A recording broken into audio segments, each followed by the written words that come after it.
Бүгдээрээ сайн мэцгаана уу? Та бүхэнд Эзний өдрийн мэнд хүргэе. За амьдрал бид нар хатуу зөөлөн үг сонсно. Хайрын үзэн ядалтын үг сонсно. Заримдаа бид нар шийтгэгдэн, заримдаа бид нар өршөөгдөн. Заримдаа бид нар зэмлэл сонсно. Заримдаа бид нар урамшууллын үг сонсно. Заримдаа бид нар магтаалын үг сонсно. Заримдаа бид нар хүсээгүй хатуу үгнүүдээ ч гэсэн амьдрал сонсдгоо. Энэ хатуу зөөлний донд, шийтгэл өршөөлийн донд, зэмлэл урамшууллын донд хүн гэдэг амьтан дүр төрхөө олж жинхэнэ хүн болдгийн болоо гэж би хувьдаа боддог. Та ч гэсэн үүнтэй санал нэгдэх баха. Эцэг эхчүүд бид нар үр хүүхдээ хүмүүжүүлэхдээ заримдаа тэд нар шаардлагатай хатуу үгийг хэлж, зэмлж, сахилгажуулж, шийтгдэг бол заримдаа бид нар үр хүүхдүүдэд урамшуулан зоригжуулж, магтан сайшааж, болж байна, чадж байна, сайн байна. Яг энэ чигээрээ үргэлжлүүлээд агараа гэх мэтчлэн бид нар зоригжуулдаг. Албан байгууллага дотор ч гэсэн аваад үзэх юм бол бас л мөн ялгаагүй. Тэнд ямар нэгэн асуудал гарах юм бол тэнд ямар нэгэн байдлаар зэмлэл, шийтгэл, хариуцлага тооцох гэх мэтчлэн асуудлууд явдаг бол хэрвээ тэнд ямар нэгэн сайн зүйл бий болох юм бол урамшуулан зоригжуулах, магтан сайшаах, шагнах гэх мэтлэн асуудлууд бас явдаг. Сүм чуулган дотор ч гэсэн бас адилхан. Сүм чуулган эзний хүслийн дотор явж явах юм бол бид нар эзнээс сайшаал магтаалыг хүртдэг бол гэдргээ сүм чуулган эзний таалалд үл нийцэх замаар явж явах юм бол Бурхан бас өөрийн чуулганыг зэмлдэг гэдгийг бид нар мэдж болно. Библиэс унших юм бол хуучин гэрээн дээрч тэр, шинэ гэрээн дээрч тэр Бурхан олон удаа өөрийн хүүхдүүдийг засаж, залруулж, зэмлж, шийтгэж байсан бол бас олон удаа өөрийн хүүхдүүдийг урамшуулан зоригжуулж, тайвшруулж байсан байдаг. Шинэ гэрээнээс аваад үзэх юм бол тэрээр өөрийн чуулганыг бас зэмлж, сануулж, синхруулж байсан бол бас мөн өөрийн чуулганыг бас тайвшруулж, тайтгаруулж, урамшуул, зоригжуулж исэн олон түүхүүдийг бид нар Библи дээрээс бид нар харж байна. Эндээс бид нар юуг ойлгодог вэ гэвэл Бурхан бидний аав, Бурхан бидний аврагч эзэн. Бурхан бидэнд хайр инрэлтэй учраас тэр биднийг шаардлагатай үед зэмлдэг. Тэр бас мөн шаардлагатай үед биднийг урамшуулан зоригжуулж бас тайвшруулдаг гэдэг сүнслэг үннийг бид өнөөдөр эзний үгээс тодорхой сурч мэдэх боломжтой. Үүний нэг тод жишээ бол өнөөдөр бидний уншиж байгаа 2 дугаар Коринт номын 2 дугаар бүлэг байна. Энэхүү 2 дугаар бүлэг дээр Илч Паул нэгэн сайхан мэдээг чуулганыхантай хуваалцж байгаа тэр зүйл байна. Нэгэн тайвшралын мэдээг, нэгэн зоригжууллын мэдээг, нэгэн урам зоригийн мэдээг тэрээр Коринтын чуулганыхантай Илч Паул хуваалцж байгаа энэ түүхийг бид нар харж болно. Энэ юу вэ гэвэл бидний сайн уншдаг 2 дугаар Коринт номын 2 дугаар бүлгийн 5 дугаар ишлэлээс 11 дугаар ишлэлээр гарч байгаа энэ хэсэг байна. Би та бүхэнд дахин уншиж өгье. Хэрв хэн нэг чинь гашууд болсон бол тэр хүн намайг бос, харин ямар нэгэн хэмжээгээр та бүгдийг гашууд болсон. Би хэтрүүлж хэлээгүй. Тийм хүнд олонхоос энэ шийтгэл хангалттай. Иймээс тэр хүнийг уй гашууд хит автуулчихгүй тулд харин ч та нар түүнийг уучлж тайтгаруулах нь дээр юм. Тиймд түүний төлөө хайраа баттгахыг та нараас би хичээнгүйлэн гуй. Та нар бүх зүйлд дуулууртай байдаг эсхийн нотлохойг чинь мэдхийн тулд би инхүү бичлээ. Та нар хэн нэгнийг ямар нэгэн ямаар нь уучлвал би бас уучлана. Хэрэг би хэн нэгнийг ямар нэгэн ямаар нь уучлсан бол та нарын төлөө Христийн оршихуйд уучлсан билээ. Ингэсэн нь биднийг сатан мэхэлж далимдуулах үе гэсэндээ юм. Түүний санааг бид ямар мэдэхгүй биш гэж хэлсэн ба. Энэ жухам хэний тухай хэлвэ гэдэг асуулт гардаг. Илч Паул Коринтчуудад 2 дахь загтлаа бичин илгээхдээ яг энэ хэсэг дээр жухам хэний тухай яриад байна вэ?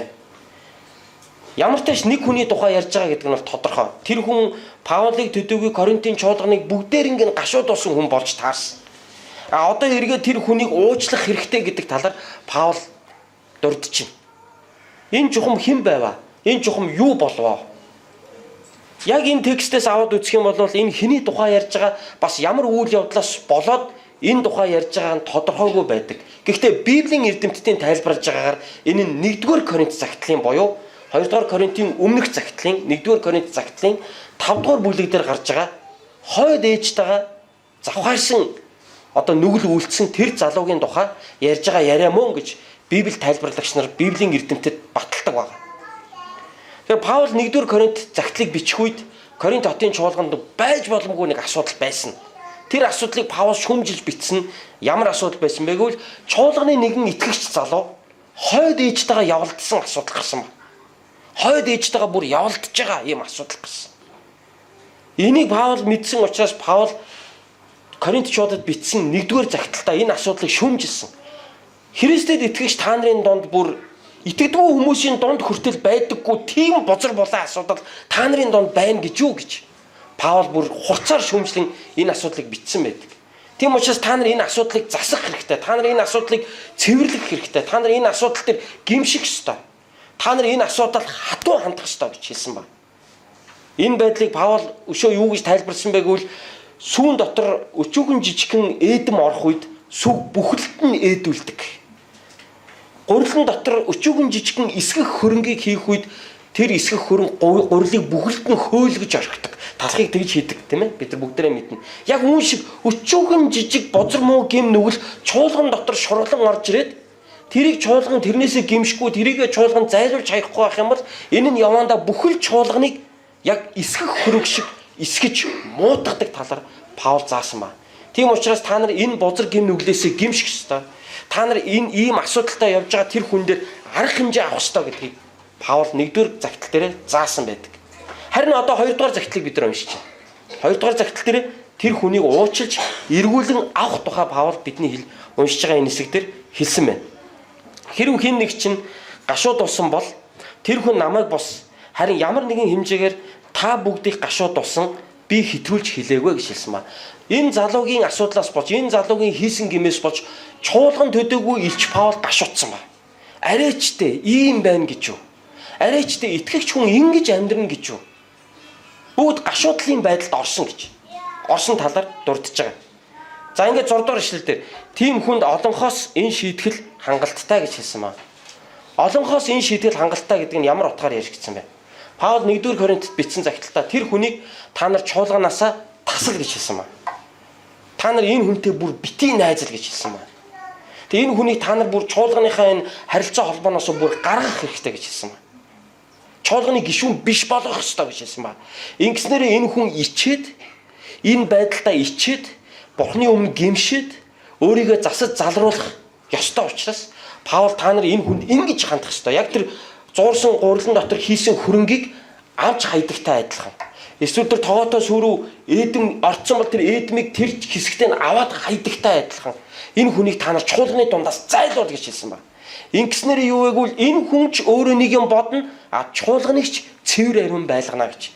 Тэр утгаар нь Паул хэлсэн ба. Харин одоо 6-р ишлэл дээр тийм хүнд олонхоос энэ шийтгэл хангалттай гэж хэлсэн байна. Тэгэхээр Коринтын чуулган Паулын заасан зааврын дагуу энэ хүнийг чуулганаасаа гаргасан. Энэ байдлаас болж тэр хүн гимс, эзний өмнө гимс. Энэ хүн улайсан. Тэгээ энэ хүн энэ амьдралаа зассан, өөрчилсөн. Тийм учраас одоо Паул тэдэрт юу гэж хэлж байна? Одоо тэр хүнд олонхын зүгээс өгсөн энэ шийтгэл хангалттай шүү, хангалттай. Тэгээ цааш нь үргэлжлүүлээд 7-р ишлэл дээр иймээс тэр хүнийг ой гашууд хэд автуулчихгүй тулд харин ч та нар түүнийг уучлж тайтгаруулах нь дээр юм а гэж хэлсэн байна. Тэгэхээр одоо тэр хүн засарсан байна. Тэр хүн Бурхны өмнө гэмссэн байна. Өөрийгөө зассан байна. Одоо энэ та олонхын зүгээс үзүүлсэн энэ шийтгэл энэ хүнд хангалттай учраас одоо та нар тэр хүнийг буцааж ав. Буцаагаад тайтгаруул, тайвшруул. Энэ хүнд та нар хайраа баттдаг гэж хэлсэн байна. Тийм учраас 8-р ишлэл дээр тэнд түүний төлөө хайраа баттахыг би та нараас би хичээнгүйлэн гуй гэж хэлсэн байна. Одоо тэр хүнийг сахилгажуулалт өгсөн одоо хангалттай. Одоо дооцсон тохируулах хэрэгтэй байхгүй юу? Өөрөөр хэлбэл одоо тэр хүнийг тайвшруул. Одоо тэр хүнийг яг аргад. Одоо тэр хүнд та нар хайртай гэдгээ дахин харуул. Хайртай гэдгээ баттах гэдэг чинь юу гэсэн үг юм бэ гэхээр бид нар чамд хайртай шүү. Христийн дотор бид нар чамд хайртай штэ гэдэг тэр хайраа тэр хүнд одоо харуул. Ингэснээр яах вэ гэхээр тэр хүнийг та нар буцааж авна. Тэгэхгүй бол энэ хүн хит ой гашууд автчих магадгүй. Тийм учраас хэтрүүлж болохгүй гэдгийг хэлсэн байна. Эзний өнөөдөр бид нэг тодорхой зарчмыг дурдж байгаа. Эзэн биднийг буруу явах үед зэмлдэг бол харин тэр биднийг гимшээд эргэх үед тэр биднийг бас сайшаадгаа гэдгийг бид эндээс харж болно. Бид өнөөдөр бас гэр бүл дотроо хэн нэгэн хайртай хүн маань буруу явах үед бид зэмлдэг. Хэрвээ тэр хүн засаж залруулаад өөрийгөө залруулаад зөв явах үед бид нар тэр хүнийг цаашаа магтдаг баг. Яг л энэ зүйлийг Бурхан өөрийнхөө чуулганд өөрийнхөө хүмүүсийн төлөө хийдэг гэдэг энэ чухал сүнсний зарчмыг бид өнөөдөр энэ хэсгээс харж байна. Тийм учраас Паул юу гэж хэлж байгаа гэхээр 9 дугаар эшлэлдэр та нар бүх зүйлд дуулууртай байдаг эсхийн нотлохыг чинь мэдхийн тулд би ийхүү бичлээ гэж хэлсэн байна. Одоо миний хэлсэн үг нь та нар дуулууртай байгаараа гэж хэлж байна. Өөрөөр хэлбэл дуулууртай байхын тулд яана гэсэн үг нь тэр хүнийг буцаагаад чуулганда авах ёстой. Тэр хүнийг буцаагаад тайтгаруулах ёстой. Тэр хүн та нар хайраа баттгах ёстой гэдгийг Паул хэлж. Та нар үнэхээр надад дуулууртай байдаг юм бол одоо яг энэ дээр та нар надад дуулууртай байж миний хэлсний дагав тэр хүнийг та нар өөртөө буцааж аваарай гэж хэлсэн байна. Тэгээд цааш нь үргэлжлүүлээд Паул 10 дугаар эшлэлдэр та нар хэн нэгнийг ямар нэгэн ямаар нь уучлвал би бас уучлана.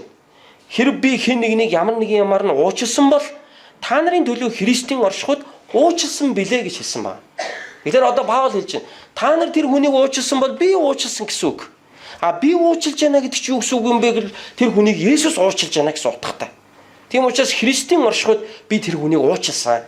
Тийм учраас одоо нэгэнт олонхын зүгээс гарсан энэ шийтгэл хангалттай учраас одоо тэр хүнийг уучлаад, тайвшруулад, тайтгаруулад, нулимсыг арчиж өгөөд сэтгэлийн тайвшруулж өгөөд хайртай гэдгээ дахин сануулад тэр хүнийг чуулгандаа эргээд буцаагаад авах ёстой шүү гэдгийг Паул энэ дэр хэлж байгаа. Ингээд төгсгөлийн 11 дугаар эшлэлдэр ингэсэн нь биднийг сатан мэхэлж далимдуулах үе гэсэндээ юм аа.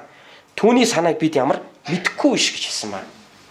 Хэрвээ бид уучлах ёстой цагт нь уучлахгүй бол тэр хүн хит гашуудалд автаад бүр өөрийгөө бүр буруутгаад сатанд мэхлэгдэж магадгүй. Энэ байдал дээр яадаг вэ гэхээр сатанд хооллолт хийж магадгүй. Үүнээс болоод тэр хүн бүр мөсөн бурхнаас салаад явчих магадгүй. Энэ байдлаас болоод тэр хүн бүр мөсөн Христийн нэгүслээс салаад явчих магадгүй. Энэ байдлаас болоод тэр хүн яг бүр амиа хорлчих бас магадгүй. Өөрийгөө буруутгаад амиа хорлсон хүмүүс бидний дунд олон байдаг. Буруу юм хийж байгаагаа мэдж байгаа. Буруу юм хийж байгаагаа мэдж байгаа учраас тэр байдал дотроо ингэж явсаар хагаад эцэст нь яг тэр хүн өөрийгөө амиа хорлсон ийм жишээнүүд хүний амьдралын түүхэнд олон удаа гарсан байдаг. Тэгээ ихчэнд тэр захаа бичиж үлдээсэн захааг нь унших юм бол ихэвчлэн өөрийгөө их буруутгасан байдаг тэд нар. Яагаад тэгэхээр доожин тохируулаагүй учраас. Тэр хүн хангалттай гимсэн, хангалттай ойлгосон. Одоо болоо. Одоо үргэлжлүүлээд битээ яллаа те. Үргэлжлүүлээд битээ ял зэмлэлээр нь цоллоод тэр хүнийг одоо ингээд одоо бүр битгий дуусгачих.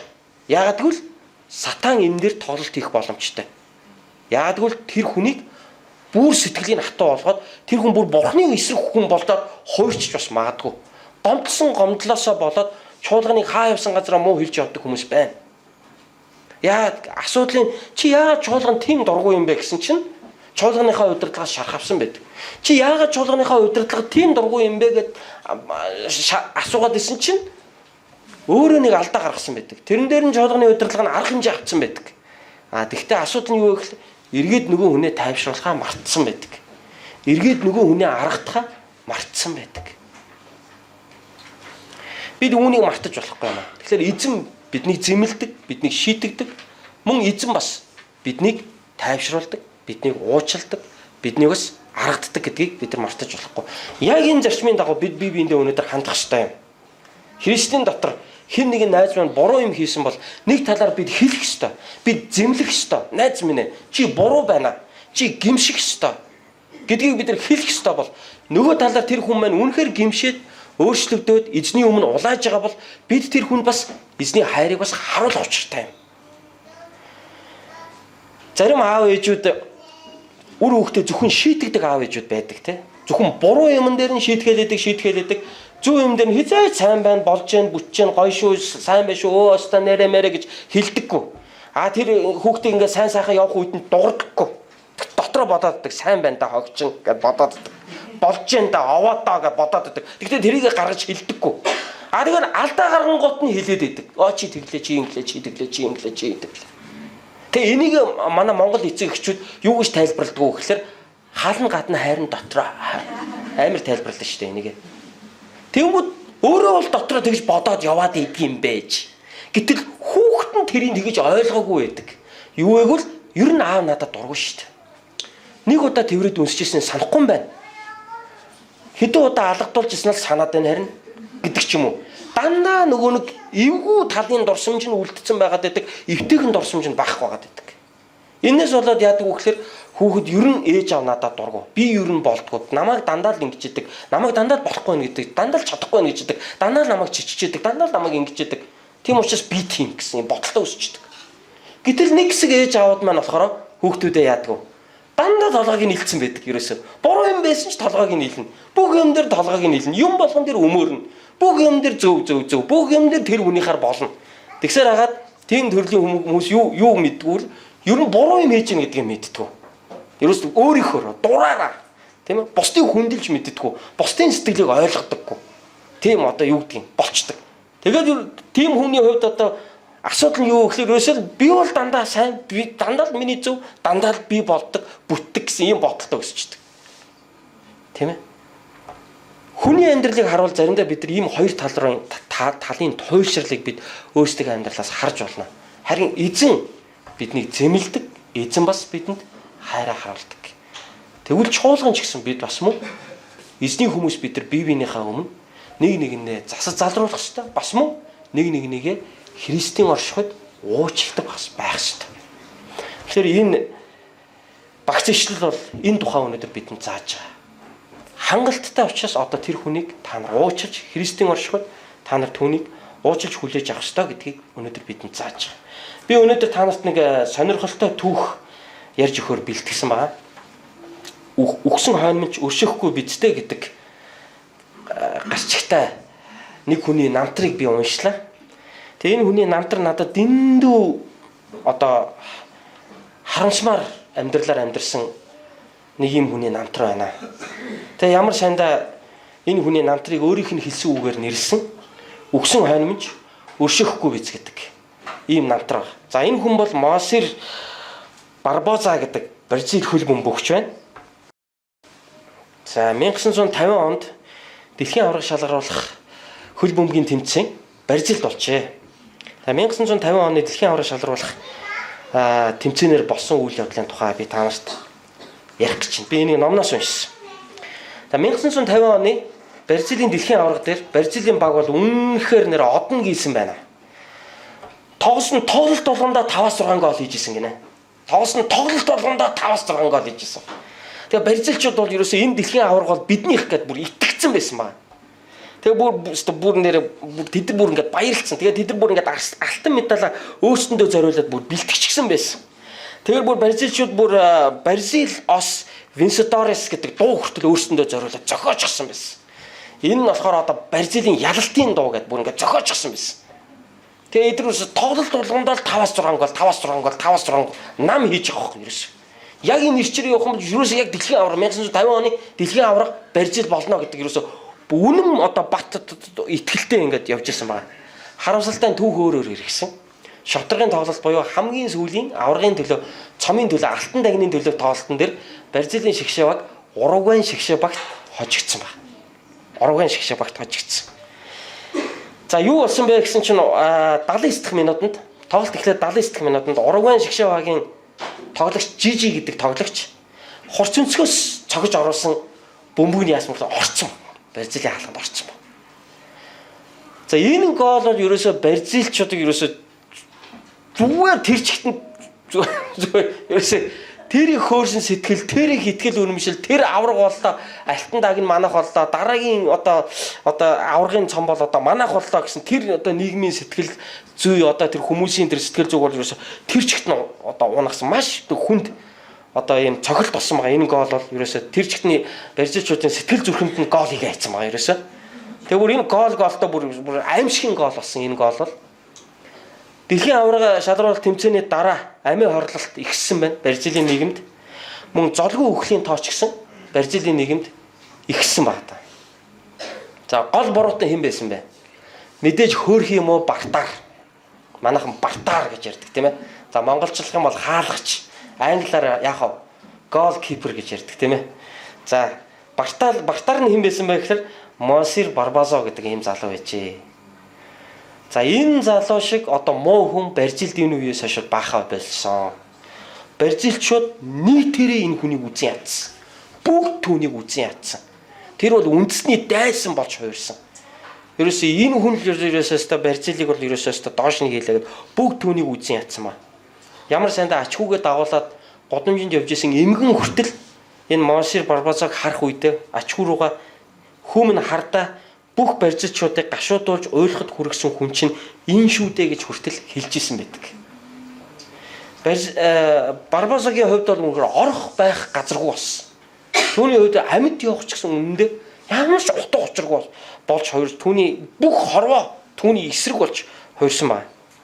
Хожим нь 1994 оны Дэлхийн аварга шалралт тэмцээнд Бразилийн шигшээ багийг ойроос харах гэж ойртон очих үед нь ч гэсэн Монсир Барбазаг бол яаж чиний хараалчин шингэчнэ гэд Барбазаг бол яасан гэхээр шигшээ баг руу ойр тулахгүйсэн байдаг. Цагдаа нар бүр түүнийг яа тэгвэл чиний тэр нэг муухай хараалчин манай шигшээ багт шингэчнэ гэж ингэж бодож ирсэн.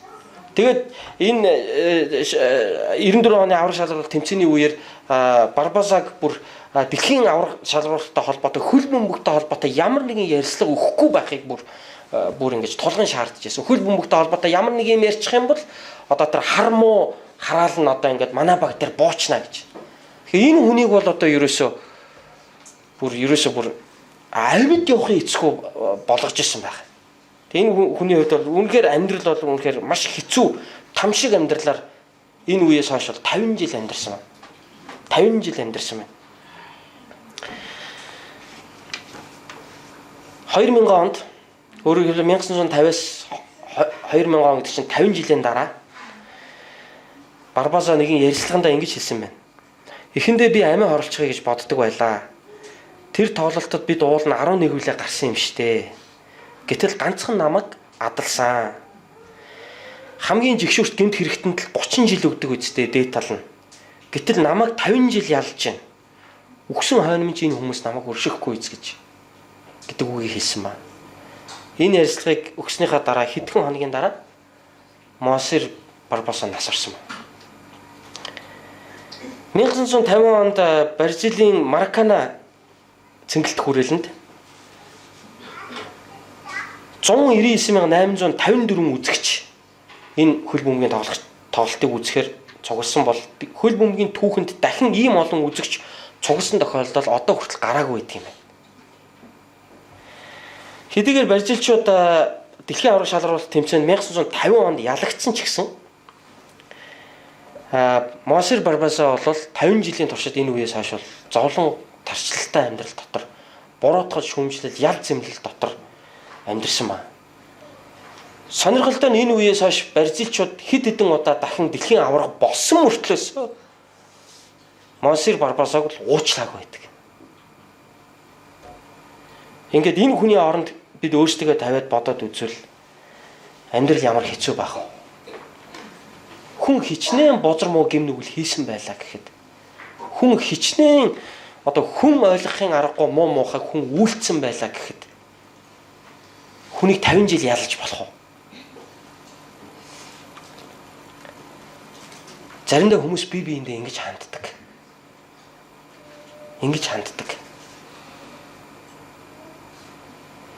Христийн ахын дүүс бид нар бие биендээ ингэж хандж болохгүй юм. Би өнөөдөр танаас нэг асуулт асуух гэж гарч ирсэн. Өнөө хүртэл ялсаар яваа хэн нэгэн таны сэтгэл зүрхэнд байдаг юм биш үү?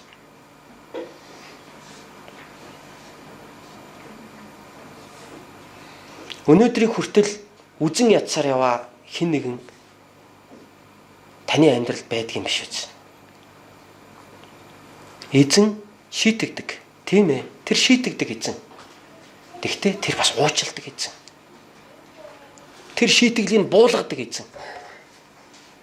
Тэгчээд тэр эргээд өрөвддөг эзэн.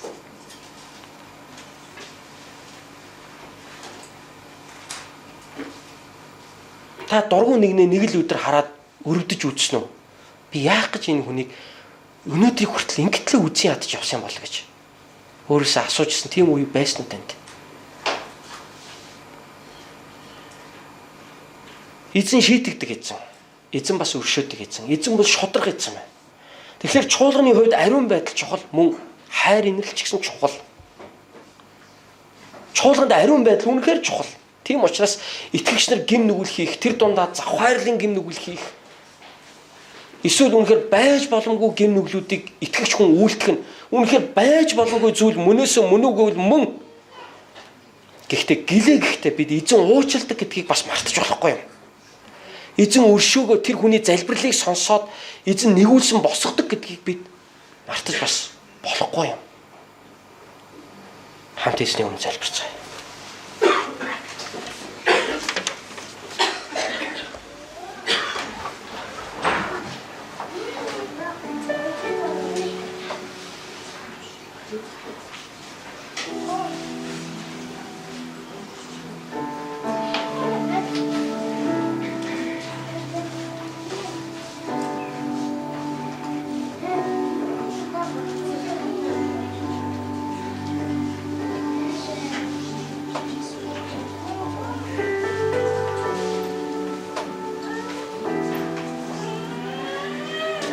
Тэнгэрлэг аав минь,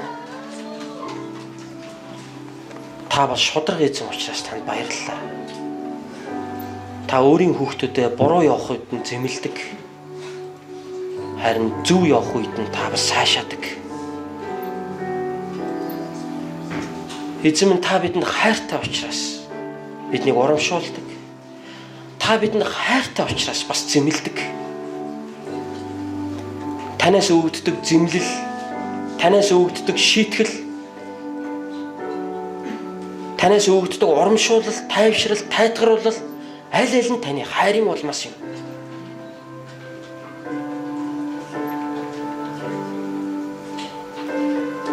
Эзэн минь, өнөөдөр энэ чуулганд сайшаал магтаалыг хүртэж яваагүй хүн байхаас та тэр хүнд ямар хайртай гэдгийг мэдрүүлээч гэж гуйж байна. Эзэн минь, энэ чуулганд өнөөдрийн хүртэл зэмлэл гэдэг үгийг сонсож үзээгүй хүн байхаас та бас зэмлдэг эзэн гэдгээ мэдрүүлээч.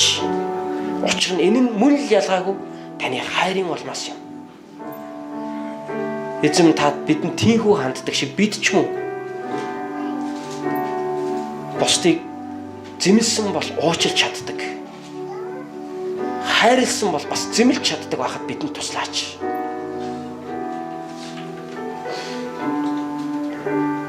Эзэн минь, таны хайраар бид бие бинийгээ хайрлаж Христ эзний оршихуйд нэг нэгнийгээ уучлж явахад та бидэнд туслаач. Битансын чуулганыг ариун чуулган байлгаж өгөөч. Коринтчуудад байсан шиг ийм бузар завхаарлын асуудал Битансын чуулганы итгэгчдэд бүү тохиолдог эзэн минь. Тэднийг минь та бузар муу сорилтноос гэтлгээч гэж танаас залбирч байна.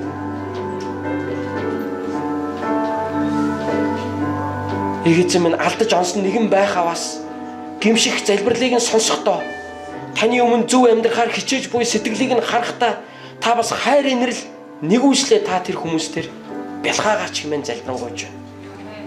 Талархан Есүсийн нэрээр залбирлаа. Амен.